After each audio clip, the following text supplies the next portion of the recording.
driving me insane.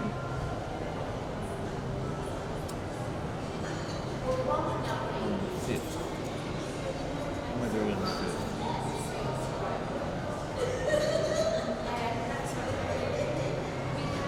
Sit. No candle.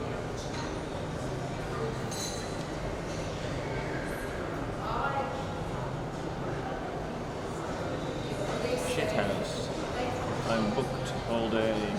5,6,7 for all day operates at ICC for some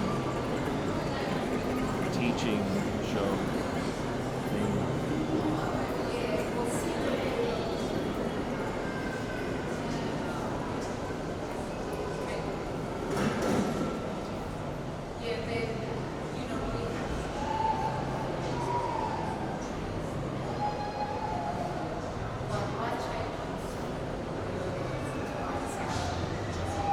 Lock it off, don't blow it. I need more rag. Please have another rag. Sorry, I went to school with a guy who just kept it the whole time in class. I wanted to absolutely kill him. Nice to see someone. Yay!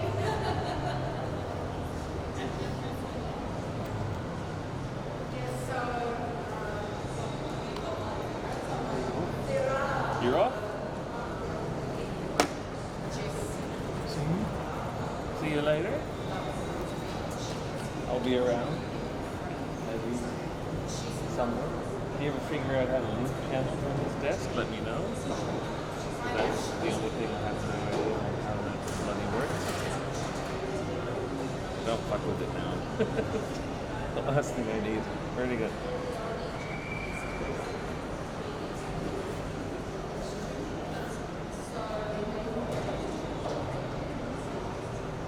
Who would have thought?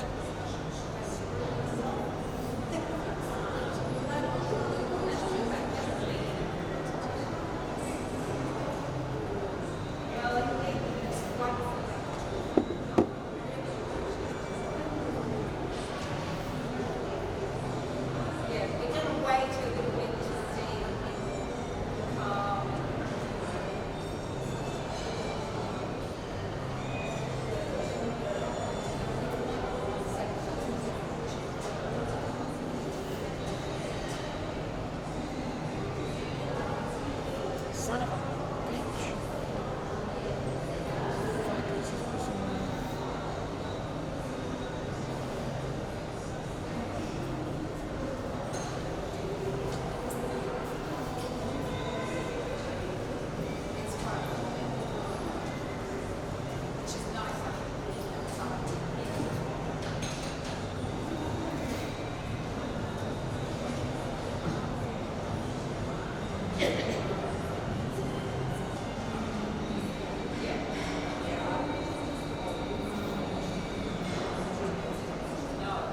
Sticking needles in my voodoo doll. Tom ass Armati.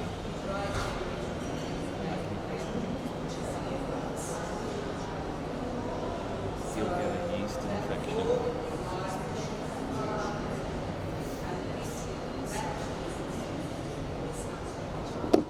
Yeah, I give up. For now. I've played on different things, on different levels. Yeah. Well, I gotta let. No, this has gotta go. You should just replace it with a normal PC.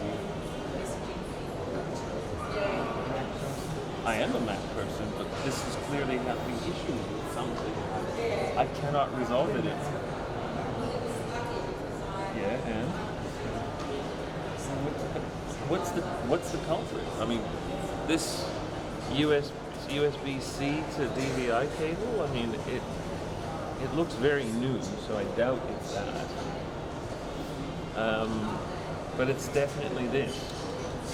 And I've changed the resolution on this from 1080i to 1080p to 720 to even like 1600 by 900. I don't have any other resolution options. And then I've changed the resolution on this to be 1080p, which I hate.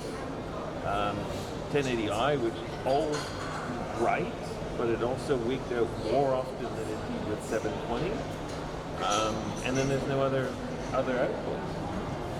The only other, I was going to say, I would have thought that maybe it was the SDI over HDMI kit, but then that won't explain that. The fact that it disappears from there, and that monitor is HDMI preview out, and that is SDI out, right down to them. So it can't be the kit, it can't be SDI, it has to be this. This is the only thing. Why? I don't know. What is it? What? It's set for 720, it's set for 720. Why they're not talking? The only other possibility is to change the cable. That's all it's about. Kind of thing. So, no, there's only a HDMI cable. This doesn't have HDMI. I really don't like USB-C. I've got a new MacBook Retina, little 13-inch, and the USB-C yesterday in Mitch, I was using it as one of my, it was the Notes computer screen, right? And the guy that I was sitting with, somehow, and ever, ooh, look at that fun.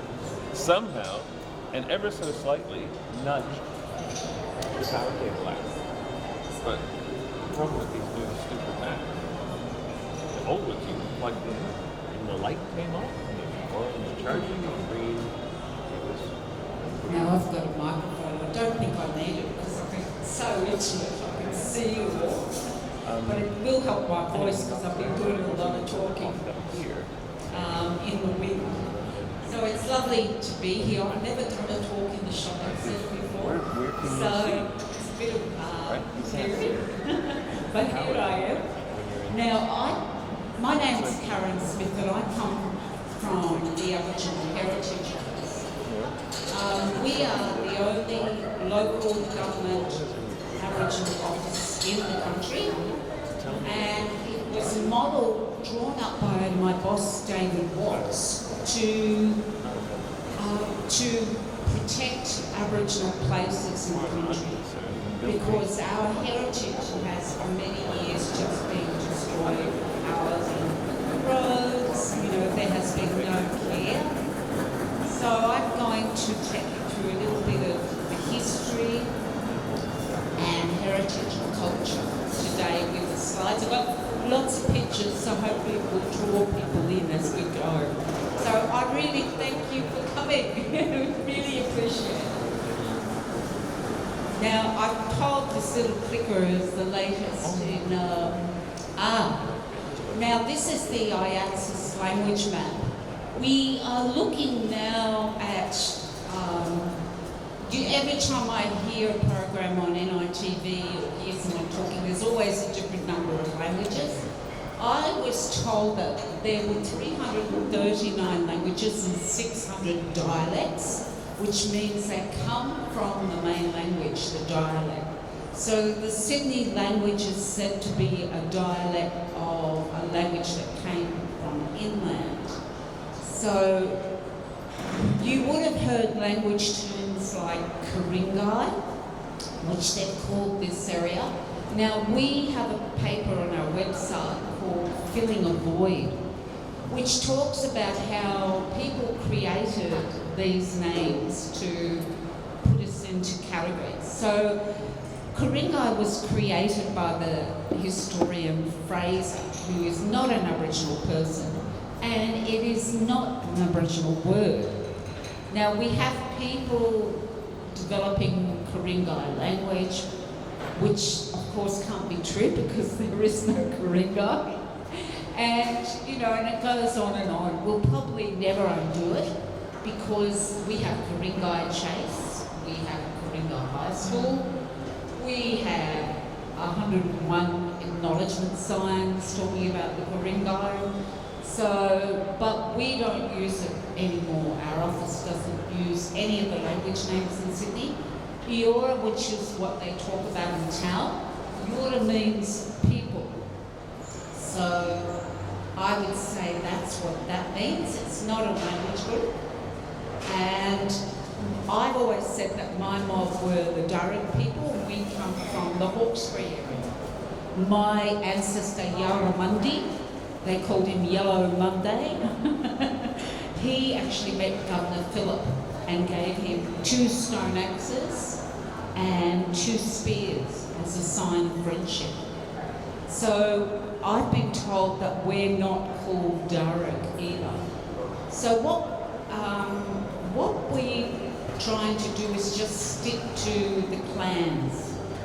And I'll talk about the clans as we go through this presentation.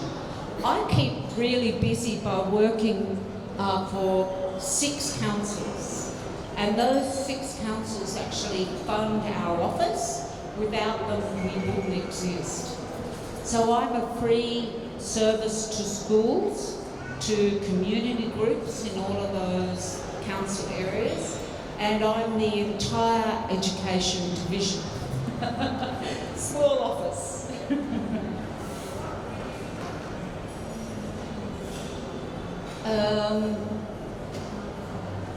Now, Uncle Harold Thomas actually designed the flag. Oh, I actually didn't mention the mob here. You talk about the Camaragal people. They seem to have stretched for a very long way across country, it seems. So I think you'd also have to be talking about the Wallamedigal people. And, you know, you would have been having visitations from the Wongal people across the water.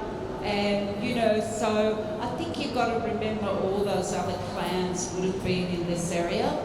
I think, you know, they even talk about the Camaragal out west, you know, and it's just getting a bit ridiculous. They could have been, the Camaragal we think were cottages or what we call doctors, and they held the medicine and lots of information. Yarramundi was also a corrigee, my ancestor, and he actually held a ceremony on the saltwater Colby, who accompanied Governor Phillip out west. And so they, Captain Watkintench actually wrote about this healing ceremony. It's quite something to read. There's not many of these healing ceremonies that are recorded in Sydney.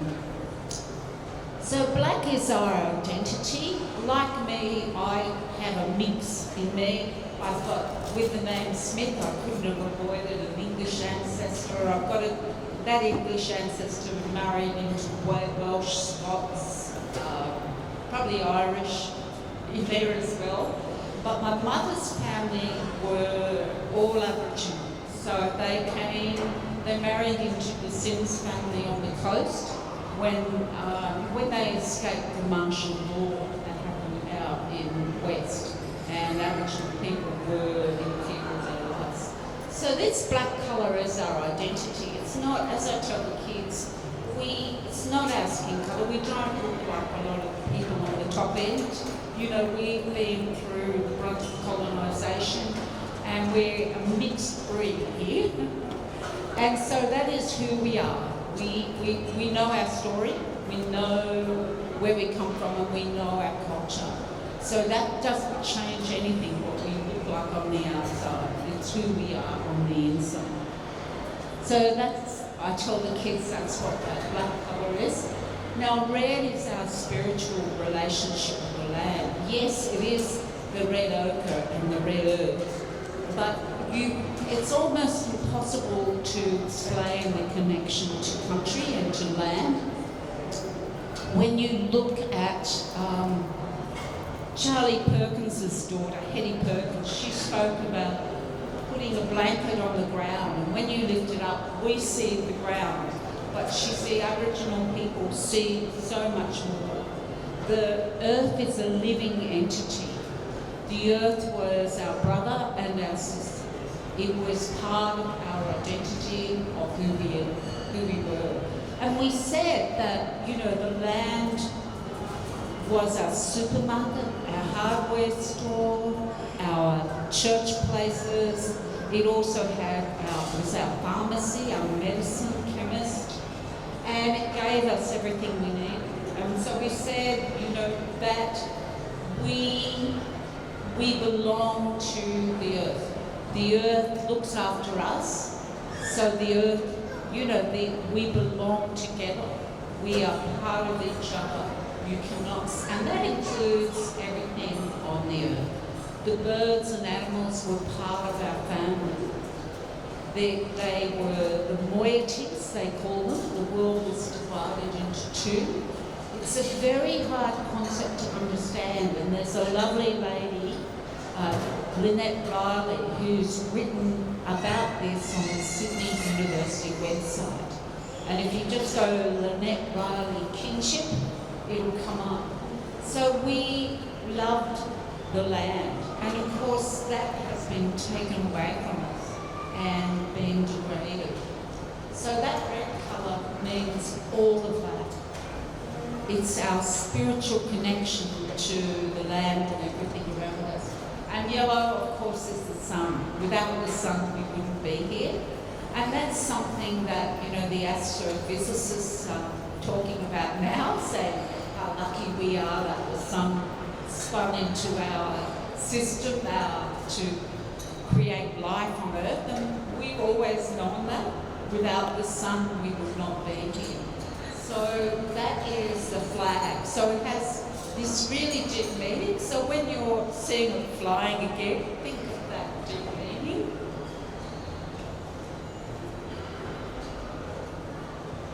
Now this is the clan map, and clan is a Scots word, and it means family. It's, clans were family groups. So clans are family groups.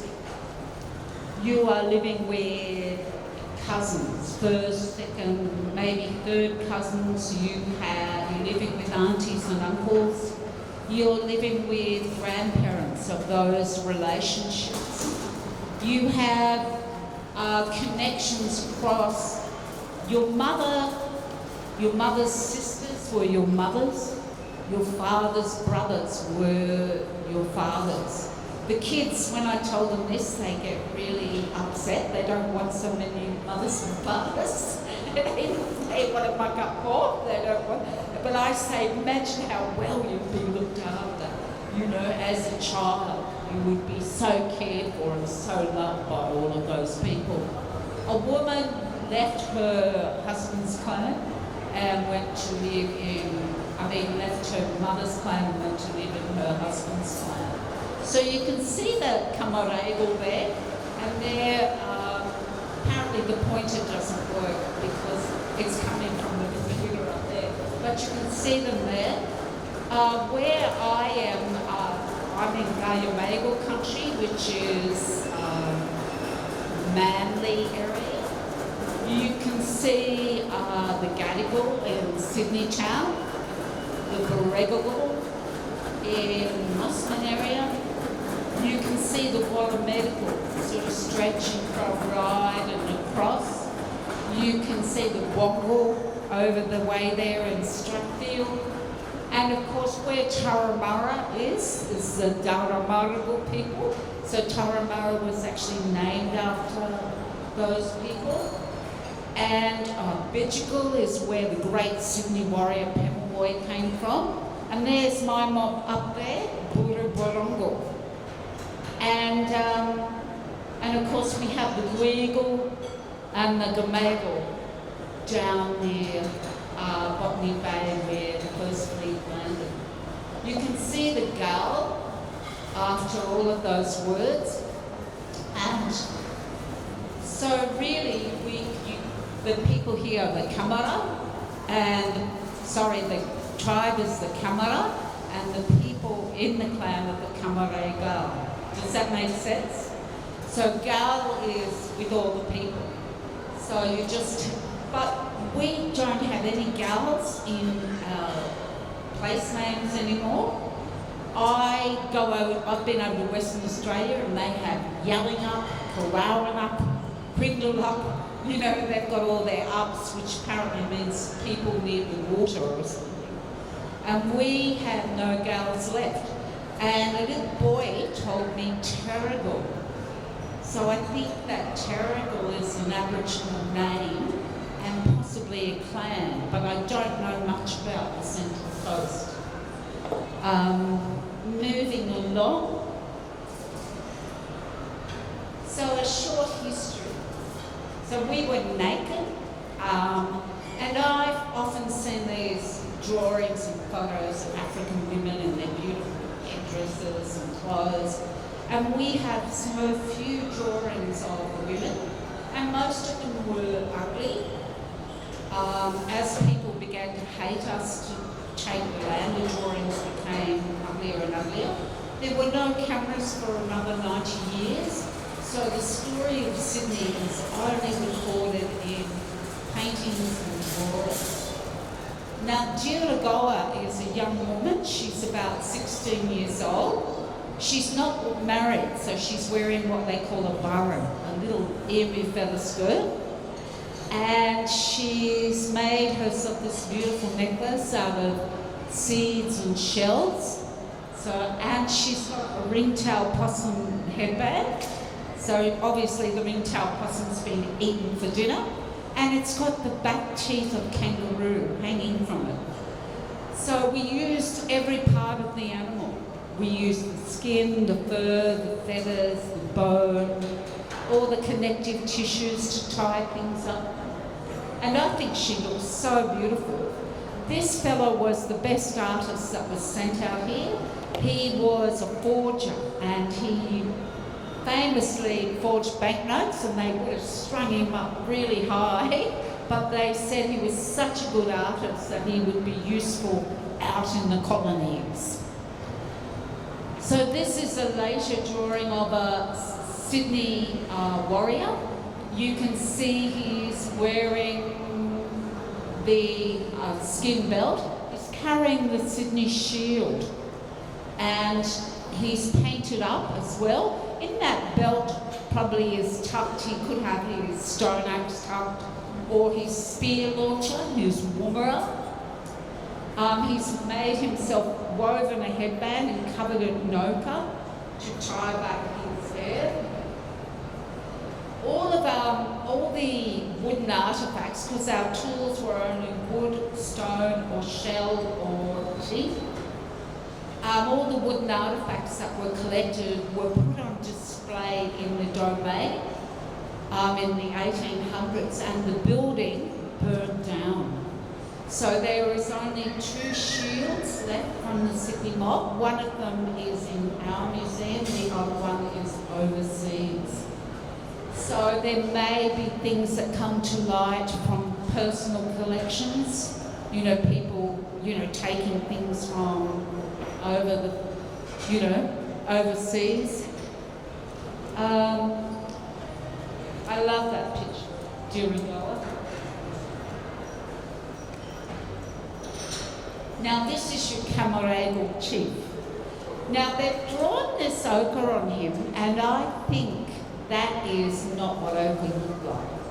So it's not a great drawing, because ochre was applied very carefully, and I think the artist just slapped some squiggles and stars on it. He's got a bone through his nose, which some of the men did this.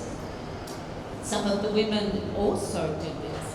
And he's completely naked, of course. The kids can't quite gather that we walked around with no clothes on.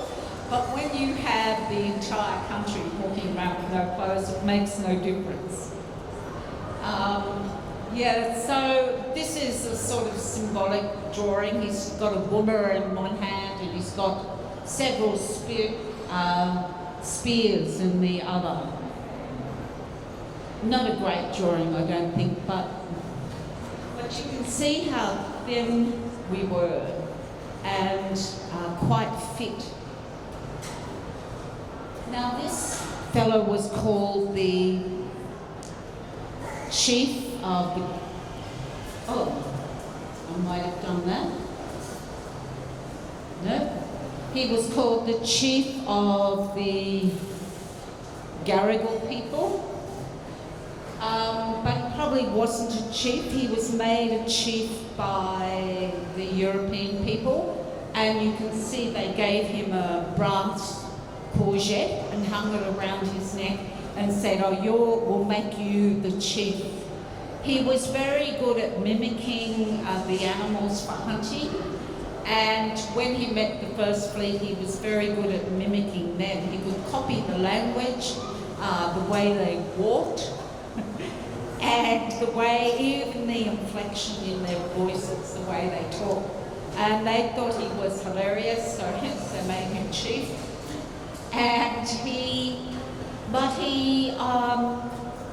he was given a grant of land at Mossman, a farm, but he didn't live there very long because we don't farm like Aboriginal, like European people.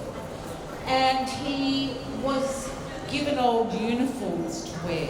He famously went round, he was the first Aboriginal man to circumnavigate Australia with, I think it was David Collins' son, and he was so he became a Marine. One of the quite touching stories that I have of him is that he used to row his boat out to every boat that came into the harbour, and he would say, "This is my country," and he would point up north to the Pittwater area, and this is where my people come from. And then he would do the best to get any goods off the boat that he could while he was there. So it's quite funny.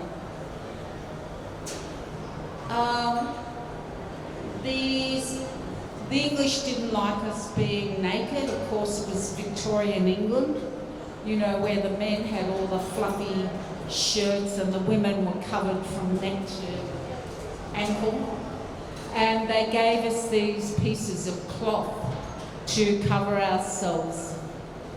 Famously, the cloth was not very popular because it remained wet. We were still living outside, and it gave us influenza because it didn't dry up. When we covered ourselves with possum fur or kangaroo fur, that repelled water.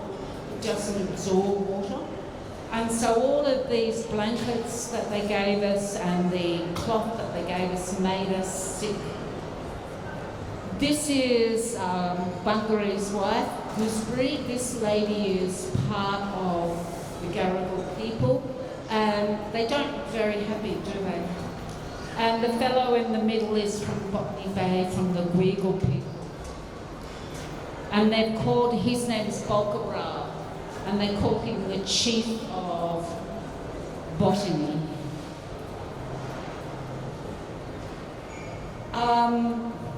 You can see here this wonderful drawing by the French of a man down on the Botany Bay area, and traditionally the headdress was quite different to the people here, and you can see that conical style that they tied up their hair.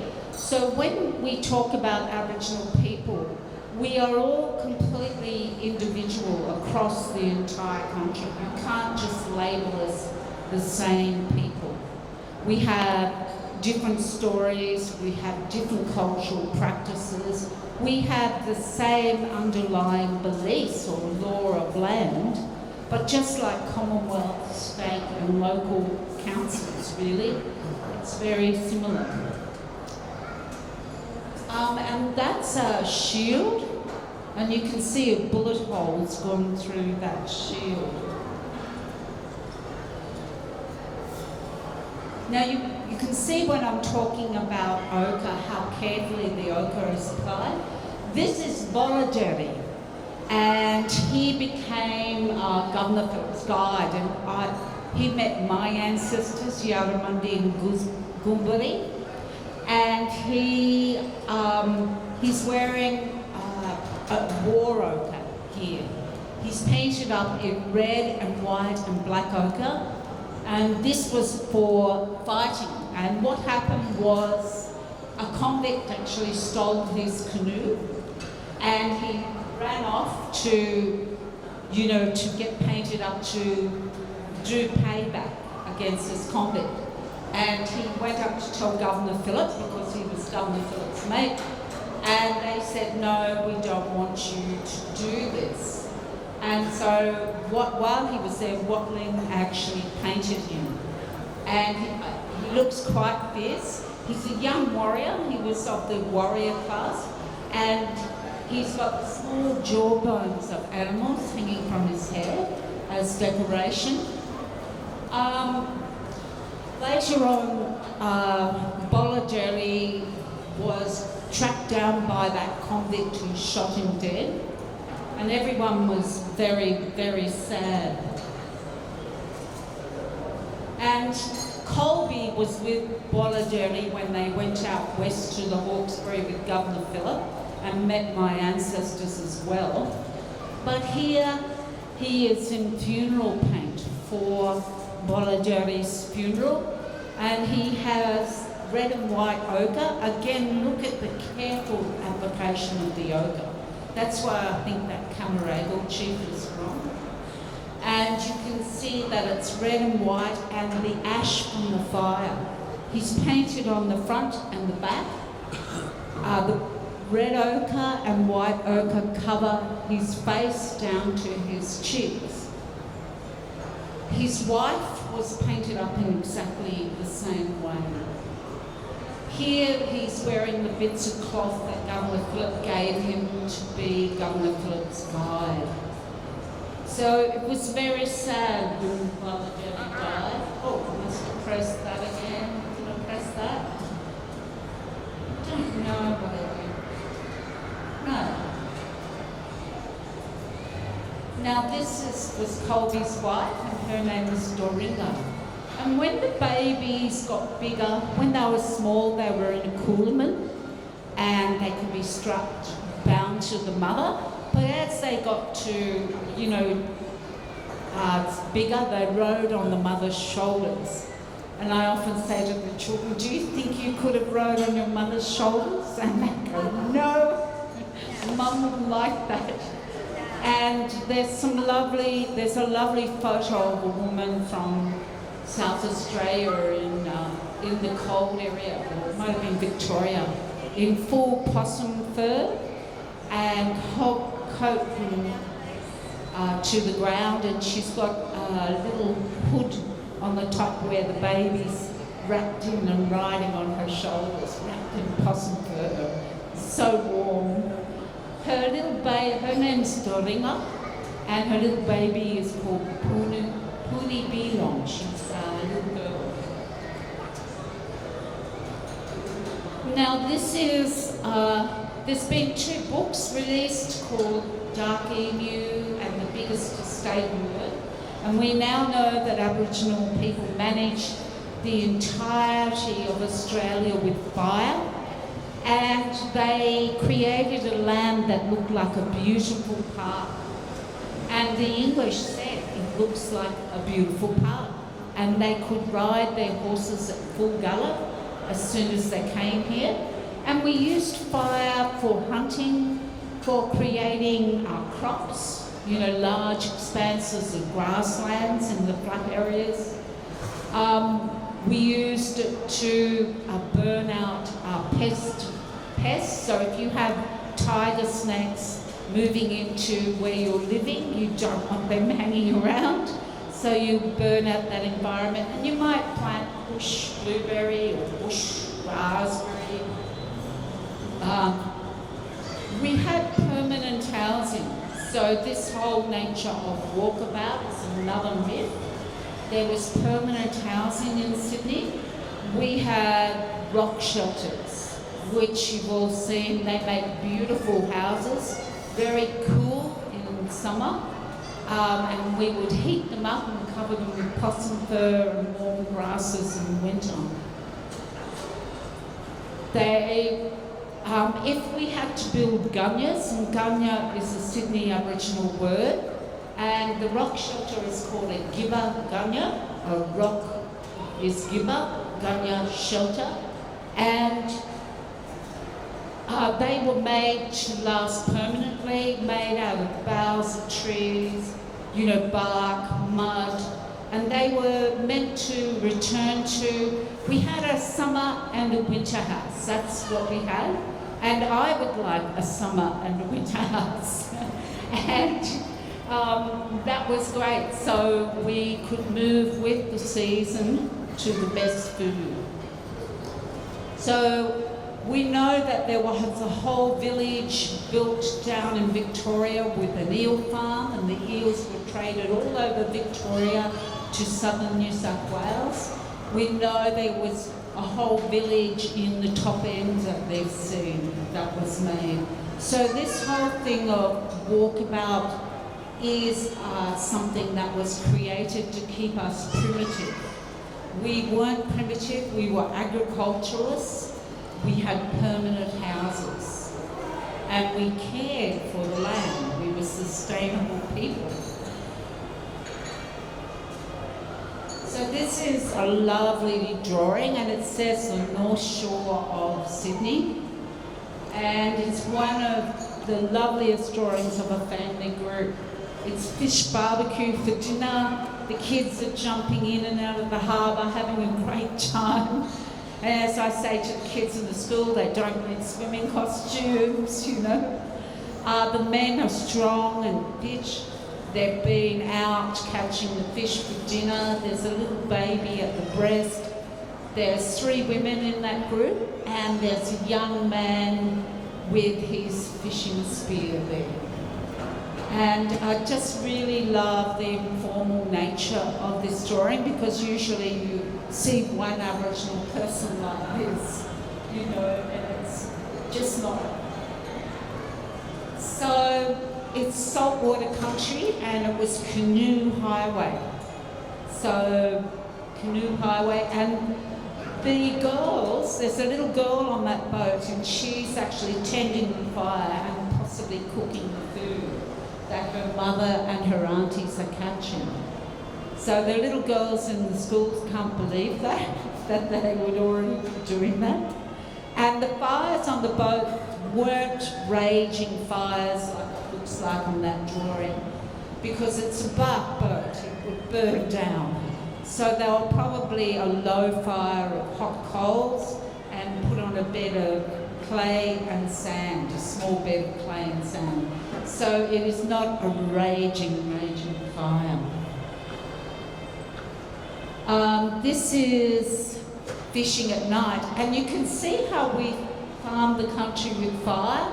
Some of the areas were left heavily wooded, and other areas are completely cleared. You can see that a little girl told me that when the moon's full, the fish come up to the surface of the water, and so this is a great time for fishing. The torches were made out of banksia cones bound with bark and a little bit of emu oil.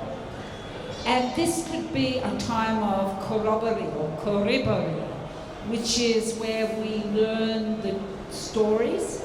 They call them dreamtime stories. We're trying to change that term because it seems like we're, you know, asleep, which we weren't. But these are the stories that are passed down generation to generation. There would also be, it's interesting, my ancestor Yarramundi held the last large corroboree or koribori in Sydney, and they actually staged an English court-martial. And so they are learning occasions, so showing what the English are doing. This is how they punish people. And this court-martial was staged. The European man said, oh, that fellow who's being the Governor-General, he could have the role, he was so good, you know. But corroborees are important times, and they're social gatherings, and you may have a clan that you're marrying into and that you're allowed to associate with, and so this would be a social time of sharing food and would go on for days, and everyone would have a dance. So all of you would have a dance. So these are just some images of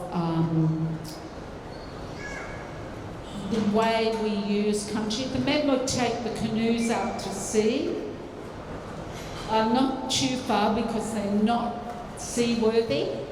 The women stayed in the harbour and fished with the fishing line. The men went out to get the snapper and the big tuna fish, you know, depending on the season.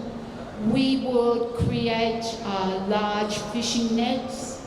We could even create a fish school where we would manage to quickly pen a net all around the school of fish, which continued to live with the tides in that net. And then we can come and take fish when we want. We had ways of crushing up wattle leaves that would deoxygenate the water, and the fish would come up to the surface of the water. So there are, you can see the wetlands, which are mostly gone now. The wetlands were drained for housing. Amazing when we get storms, they still flood on shore of it.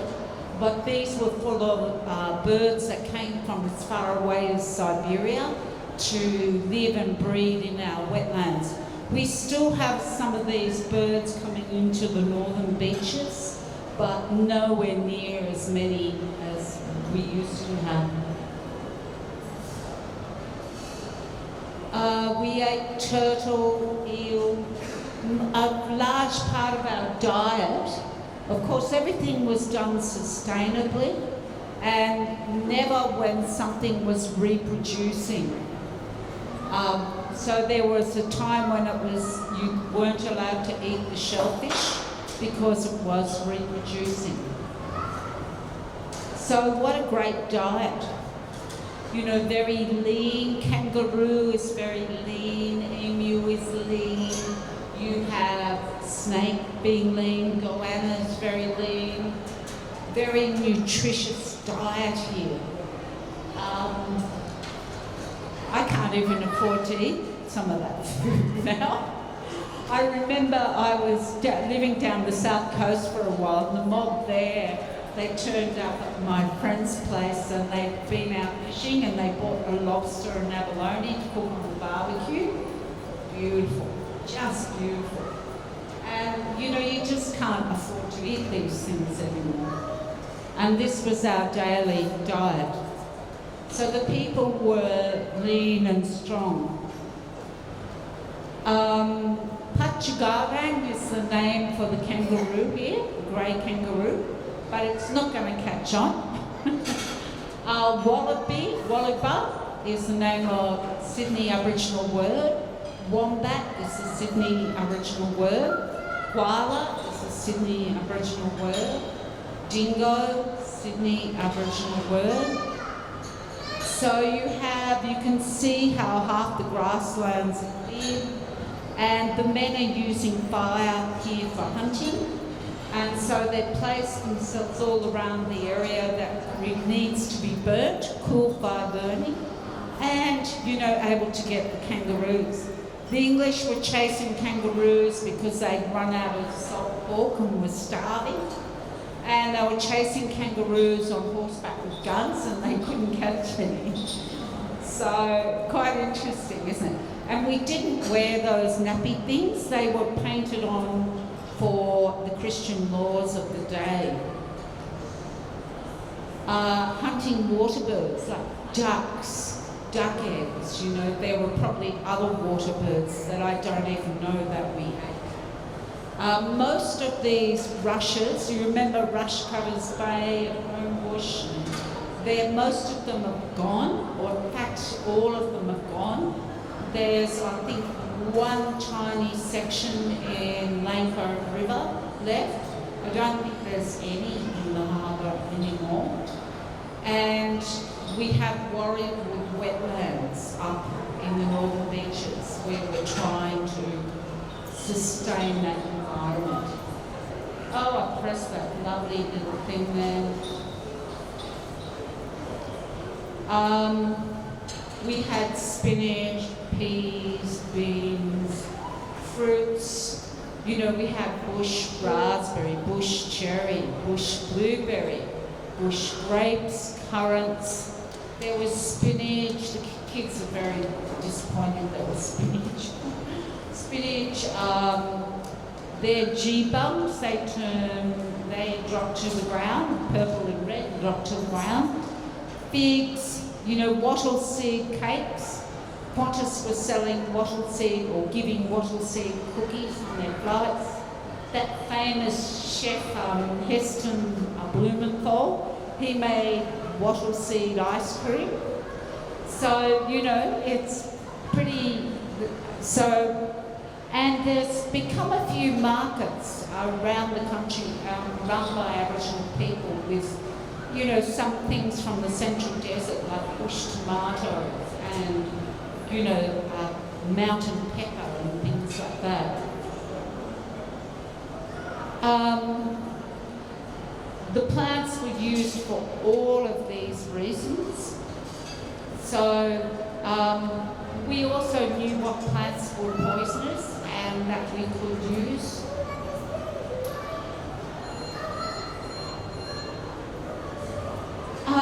There's two different ways of looking at what happened here. Aboriginal people call it invasion. The rest of the country calls it settlement. So how were our lives affected? Everything's turning green here, it's quite interesting. I've never seen it green before. The first thing you see there is the clearing of the land. And this became, the English style of farming does not suit this country. It's still being used. It depletes the soils. Aboriginal people have built up the soil to a very thin layer. This is an old crust. We are an old country. We have one of the oldest countries in the world. There is no nutrition in our soils, and all the plants have designed themselves to cope with that, which is why we have such extraordinary plants. We have now, with the addition of, it only took 200 years with the addition of superphosphates and, throwing things on farms to make them grow that have polluted and caused the death of our rivers and so forth and so on. And it started because the English believed that their system was the best. So this is out in my country, out in Parramatta, eel water, Parramatta, and straight away, as soon as they moved into anywhere, regardless of who was on the land, it was cleared and the Aboriginal people were either killed or pushed off.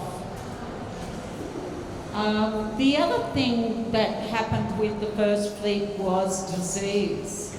And it is believed that smallpox blankets were laid in Australia deliberately because of the broadness of the spread of the smallpox and how the fast way it spread.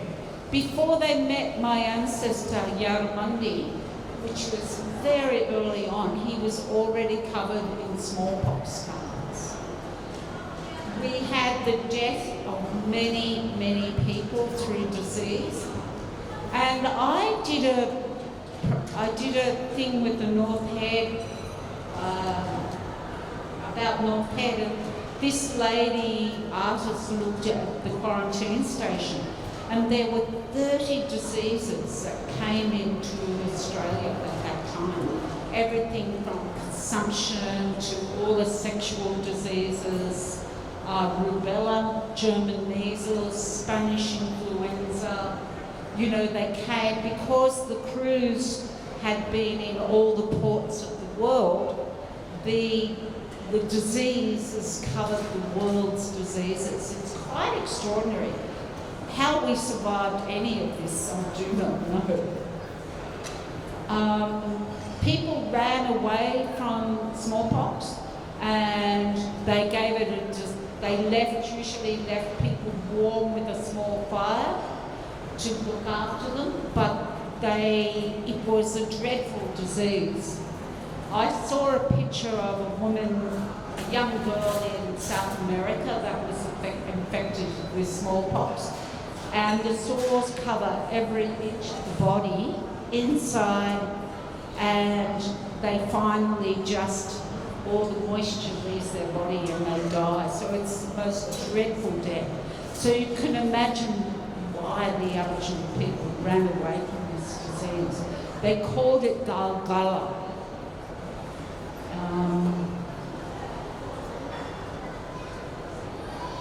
Young Arabanu was kidnapped from the Manly area, and he was set off somewhere with David Collins on the boat, and he came back and he couldn't believe that all his clan or many of his clan members were lying dead on the beaches. He was so horrified, and they said they could not get a word out of him for the rest of the day. The next thing that happened was a 40-year war for Sydney, and it called the Frontier Wars. Australia will not recognise the Frontier Wars. There's a war memorial up in Manly, and I've noticed they've recorded the Maori Wars, but they still have not recorded the Frontier Wars. We want these put into the National War Memorial in Canberra. These should be recorded, and Reconciliation Week is about walking in truth, and this is part of the truth of this country. And Aboriginal people were killed for the colour of their skin and for their land. It was considered that they had no souls, and it went on through the whole of the area. And this is actually a story that was written by a bishop that was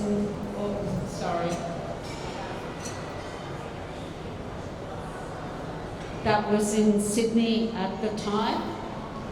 And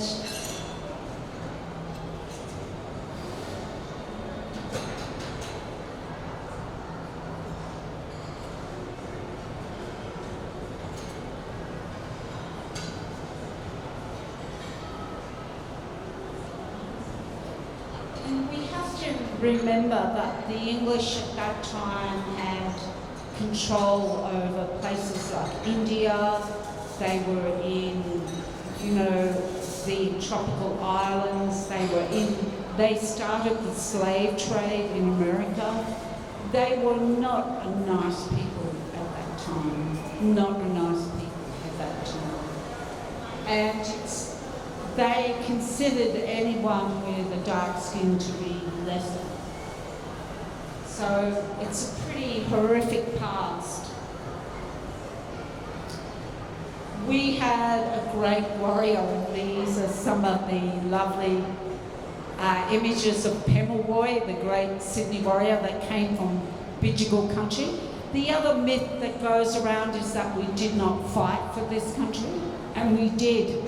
Our Pemulwuy gathered the men and was said to stand up to 6 foot tall. He was said to be so physically strong and fit. They shot him with the musket guns, and they reckoned he had about 7 ounces of lead in his body, and he would go and heal himself. It's interesting they've got him rowing his canoe with wooden spoons. I don't think he'd get very far with those. So you've got to look at some of these drawings, they're ridiculous. So Pemulwuy was shot about, they organised a battle, and they got an African-American man that had come in on the first fleet, and they put him in hand-to-hand combat with Pemulwuy on the shores of the Parramatta River, and they were both knocked out. Pemulwuy had his skull cracked, and he was dragged out and put into the lockhouse, the jail, and also put into leg irons and arm irons. They wanted to heal him and make him better so they could hang him in front of all the Aboriginal people. They went down on the day he was to hang, and he was gone. And he was often called the magic man, the clever man, the special man. And there was a series on the ABC called The Clever Man. And these are the people that are trained in all sorts of things. So the story is he turned himself into his totem, and he flew away. It's funny, I had the girls from the Bayella girls' hostel in Ulambi, and I was taking them on a walk to one of our sites. And we had a crow that followed us around the whole time we were there. And then as the girls were leaving, followed us all the way up to the bus. It was quite something, you know, and I said, I think that's Pemawai, you know, quite incredible.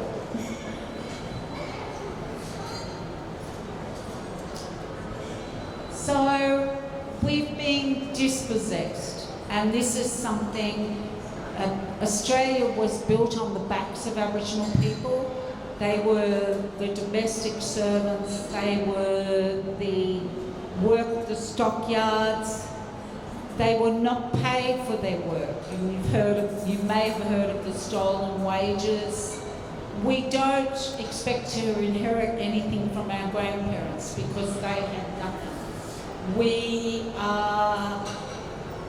have never been given an economic future.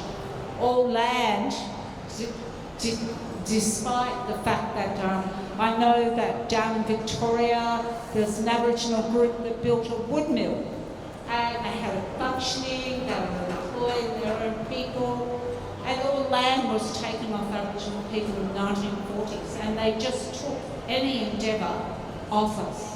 So that no longer was our land anymore. Then right from the word go, they started taking the children. My ancestor, Maria Locke, we've only just found out her Aboriginal name. Her name was Bongaya. She was Yarramundi's daughter. She is the first child recorded on the roll out in Blacktown, which is Blacks Town. So it was where the blacks lived. The children in New South Wales, Bomaderry Children's Home was where the babies and the young children were taken. They were often told their mothers and fathers didn't want them or they were dead, and they were told they were punished for speaking language or dance or doing anything to do with their culture. There was a map drawn at the time where it had 4 squares, and they said you have one white marriage, they'll be this colour. You know, start off with a black square, one white marriage will be this colour, next white marriage will be this colour, and by the last square you'll have no discernible Aboriginal features.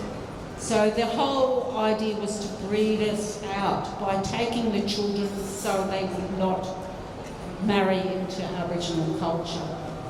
These are the Cootamundra Girls' Home, and all the young girls were taken here, and you can see they were standing on the wishing well, wishing for someone to come and take us home. Many of the children of the stolen generations don't know where they come from. The first thing we ask each other is, where are you from? You know, that is how we put our story together. And these girls don't even know who their brothers and sisters were. I studied at Tranby Aboriginal College for a while, and they had a cook there, only Paula. She's passed away now, sadly. But she was taken from her family to an island off the top end of Australia. And she grew up with the nuns who she loved the nuns. She said they were always kind to her. But she came back and she knew nothing about Aboriginal people. And she joined Tranby to cook there to learn about Aboriginal people. And Tranby helped her through Link Up to find her family. She had something like 7 brothers and sisters that were still alive. These are the Kinchula boys. So these were Bomaderry Children's Home, Cootamundra Girls Home, and Kinchula Boys Home were the 3 homes in Sydney.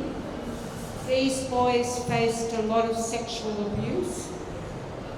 They were not called by their names, they were only given numbers.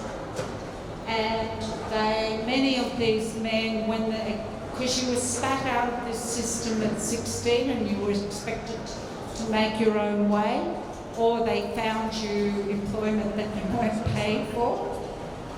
So many of these boys actually suicided.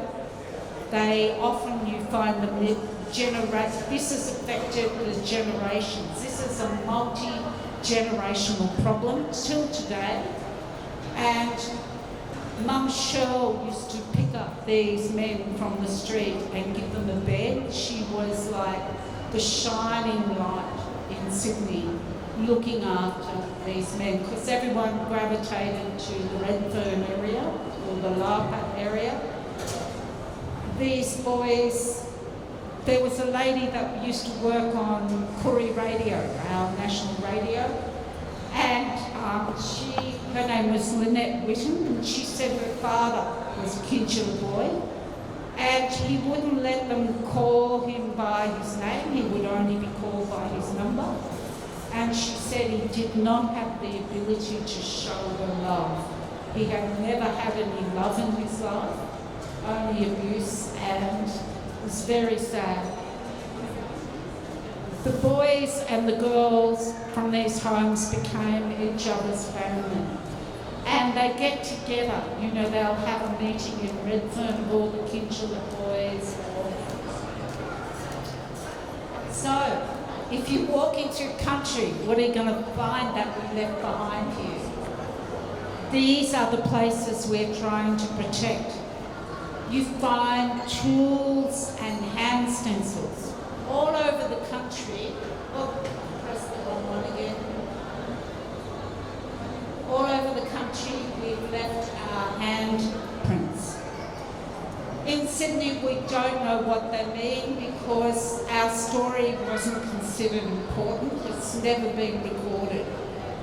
We don't know what they mean. Did you only get to put your handprint there, when you've been through initiation or some kind of learning?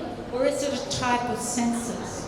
I've seen mums and dads and kids' handprints on the rocks.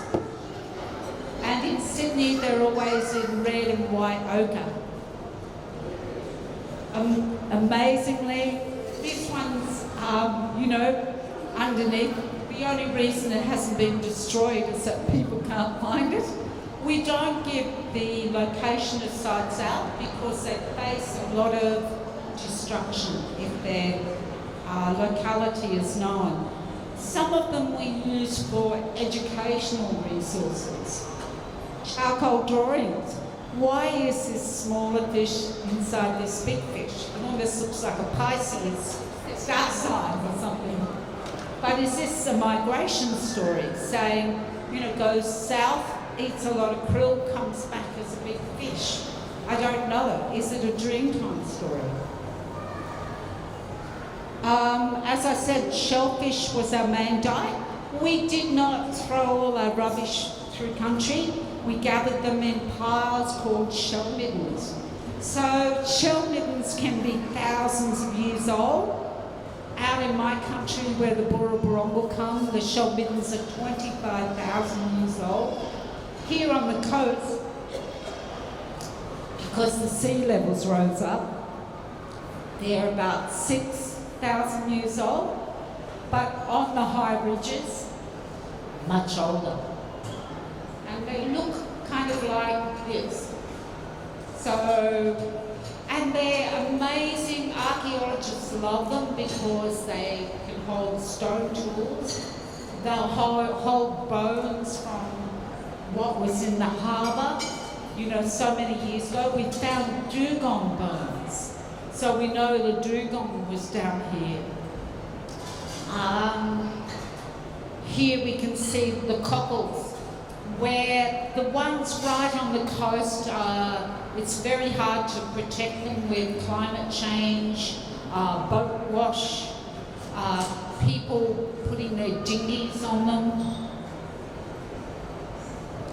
You'll find open campsites, and this just like a dirt track, but everywhere there is a flag there is an Aboriginal artefact. Why not? We've been living here for upwards of 60,000 years. And so you might find things like these stone tools. In Sydney's built on sandstone, no good for tools, it crumbles. So these stones come from Newcastle and the Hunter Valley.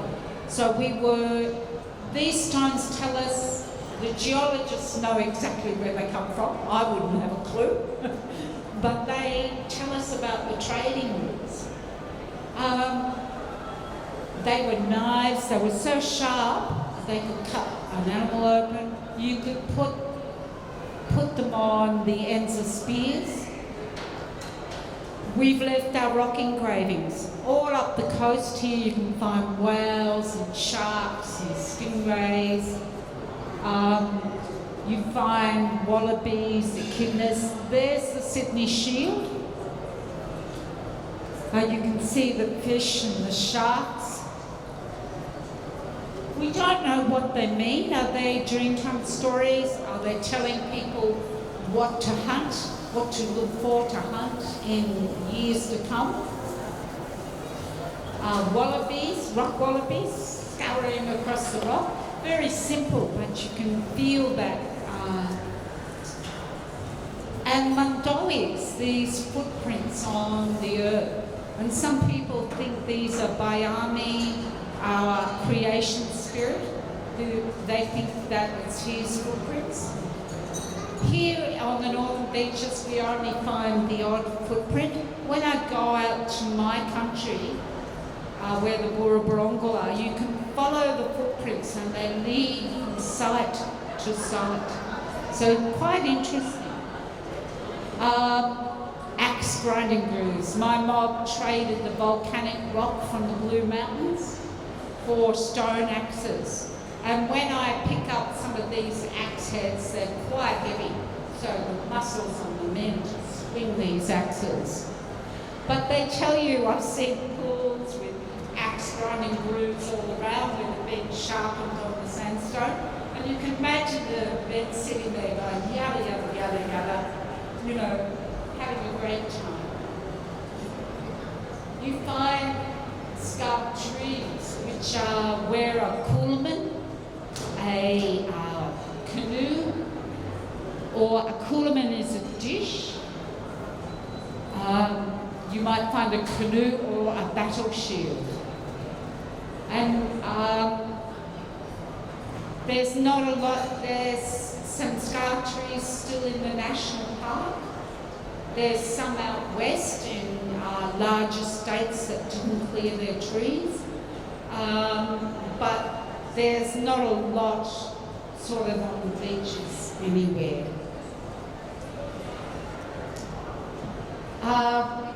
We have volunteer site monitors that can join us, and we give them a site to look at every couple of months and report back to us on an online form and tell us if there's any rubbish or anything's happened. The law is now that this is the fine for destroying Aboriginal heritage. I don't think this has actually ever been given, this fine. We can only hope that it becomes more diligent, that people are fined. You can see this graffiti that destroyed all the handprints that were in this cave. We've lost that there. The kids don't walk on the engravings. I teach them to take their shoes off They stay behind the barriers. If it's a big rock engraving, with their shoes off, they can walk over and have a look. And you can see this is what these people have done on this big rock platform. They've got their old socks on, obviously. We work with the council to build viewing platforms so people don't know nowhere near the rock, or to protect sites.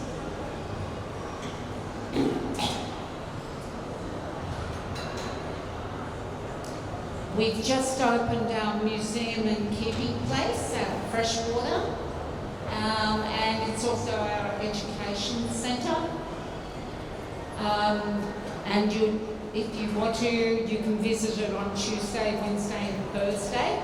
If it's a big group, you need to book, but you can come in yourself at any time. And this is just some of the things my office does. We're only 3 people. And as I said, I'm the education division. It's funny how everything's green. It's weird.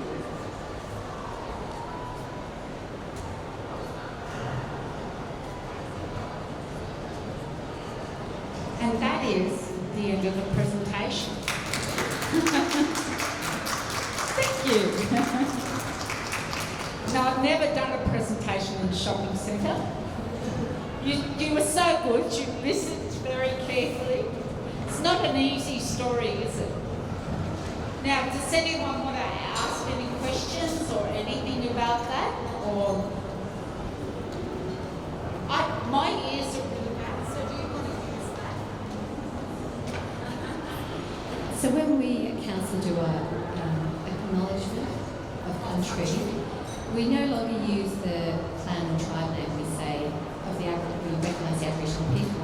Is that because there were so many potential clans and we don't actually know which is the correct one? Yeah, there's sort of... This was asking about acknowledgements and, and often we say just acknowledge all Aboriginal people and all the elders, the emerging elders, and I like to acknowledge the spirits and the ancestors as well, because I feel like I stand on their shoulders.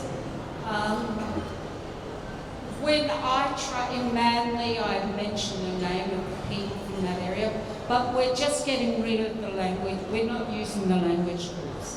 Sometimes we've got no idea what clan was in the area. Like we've got the Gayumagal in Manly, then up at Pittwater we've got the Garigal.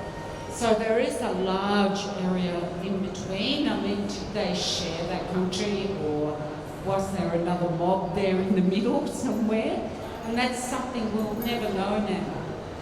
And there's so many things that are being said, but we just recommend not using any language names, and just using the clan if you can. If you can't use the clan, you don't know the clan, just acknowledge all Aboriginal people. And with an acknowledgement, it's become so PC. People go like, my elders passed away.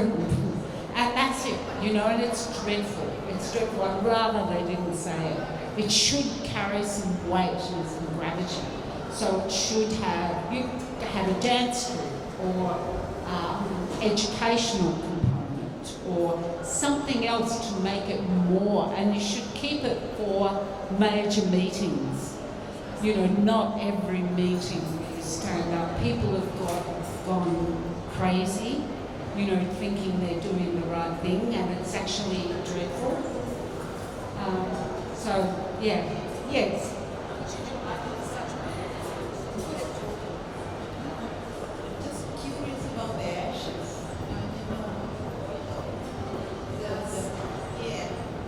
Ashes on the body, how did they attach them?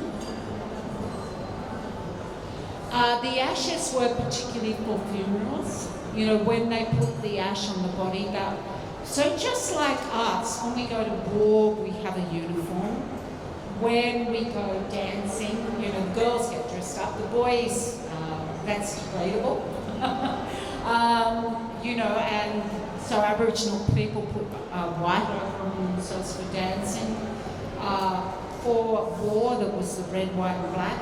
For the funerals, when I was a little girl, all the women used to wear black to a funeral and a hat. You know, now we like to celebrate a person who says maybe, you know, wear pink. You know, it's different now. But, so funeral paint was in this area, was that red and white and ash and black. So it's not unlike us, you know, so very similar. We wear different clothing for these ritual events. So ochre was for ritual occasions. We've got a few unscrupulous people working here on the beaches who ochre everybody up, and they're kind of recently found out about their history. So they really shouldn't be doing that, you know. And there was a program on the TV on the ABC. It was called, it wasn't Escape to the Country. Oh, Escape the City. That's what it's called. Escape the City. And this fellow, who I won't say his name. He's not a bad person. He's just doing the wrong thing. But he was on there overing this woman up. He shouldn't, if he was an Aboriginal person, he wouldn't be touching a woman to over her up, for one thing. And he's telling us he knows what the rocking break is. And we don't know what the rocking break is. We do not know. And so he's made himself a big man when he's not. You know, so I complained to the ABC and they've actually removed it from that episode. So if you watch that episode on my view, it's not there anymore. So I was really, really pleased that my voice had some effect. So, yeah. But, yes. And also the ashes. Oh, really?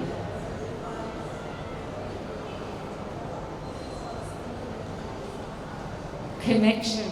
Yeah, I think when you're very closely, when you're still, we were very closely, you know, living with each other and extended family groups, you know, so yeah, it seems natural, doesn't it, to do that, to have that kind of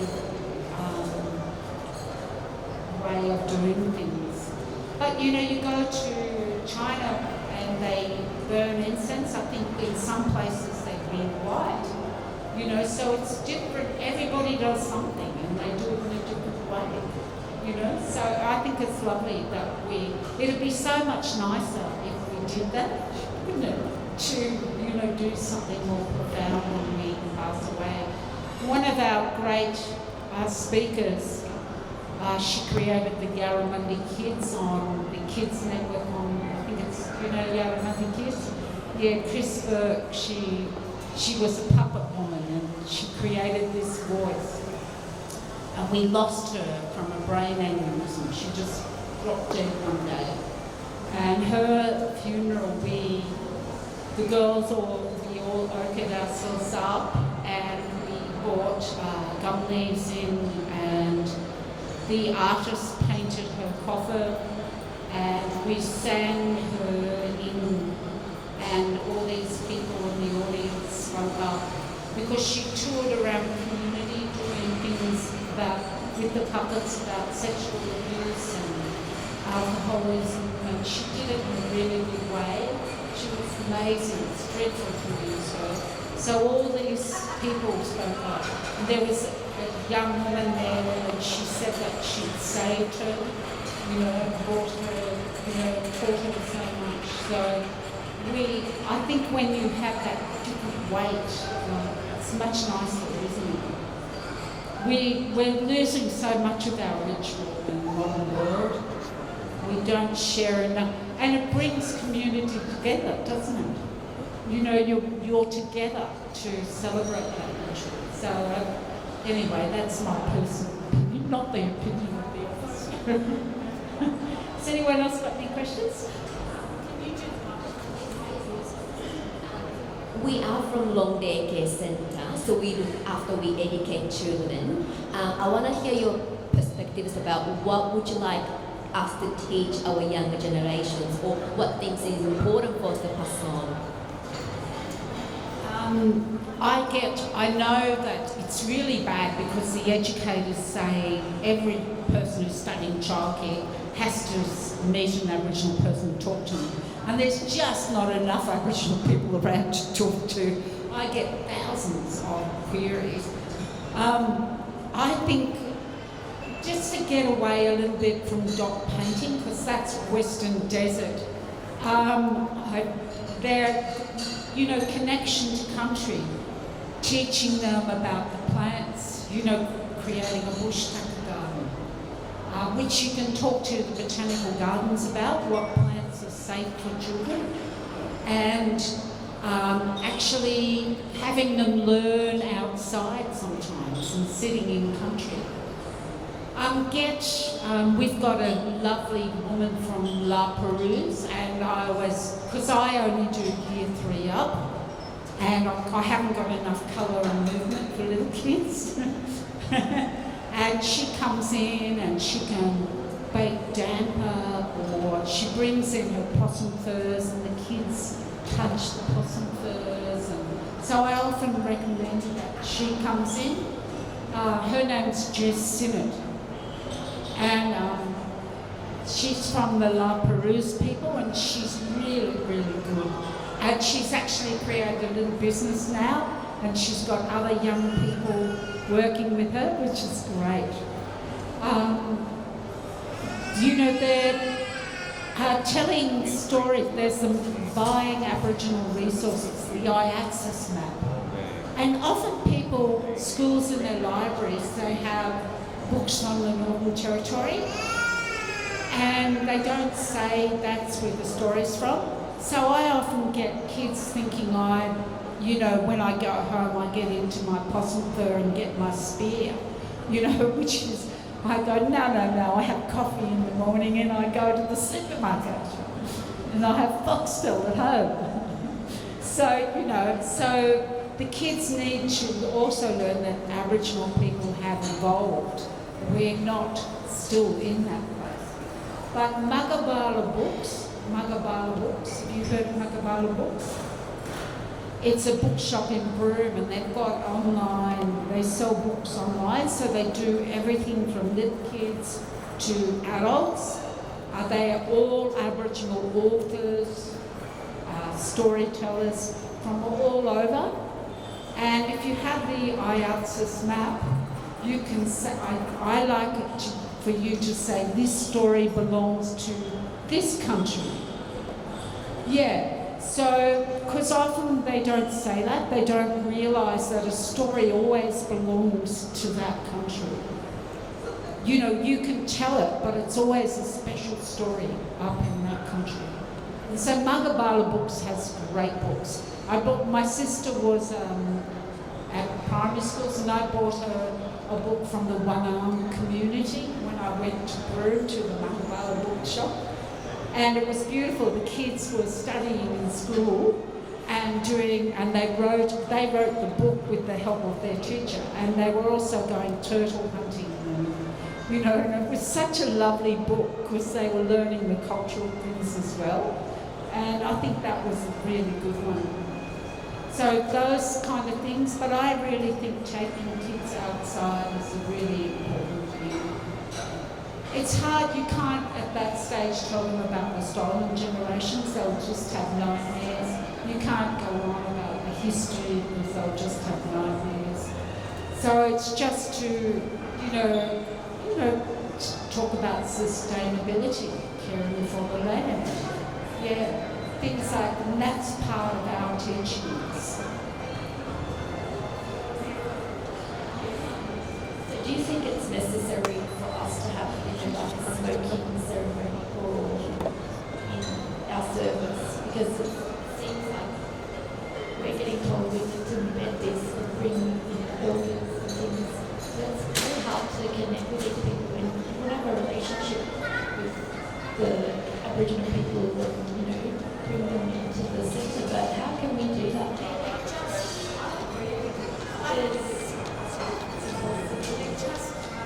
But if you want to get that, it's people I think that like on that TV show that they're charging you astronomical fees and then you'll never see them again. You know what I mean? Like it's a big business. It's not really. Yeah.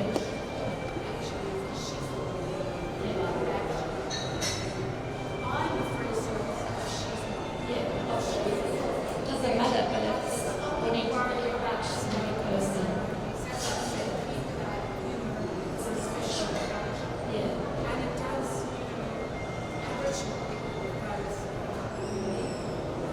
So it's Pay them, yes. it's like my sister was saying, she was at times.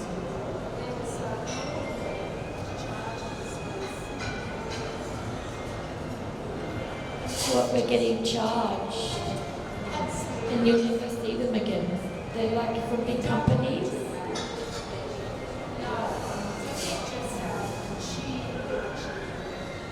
Yeah.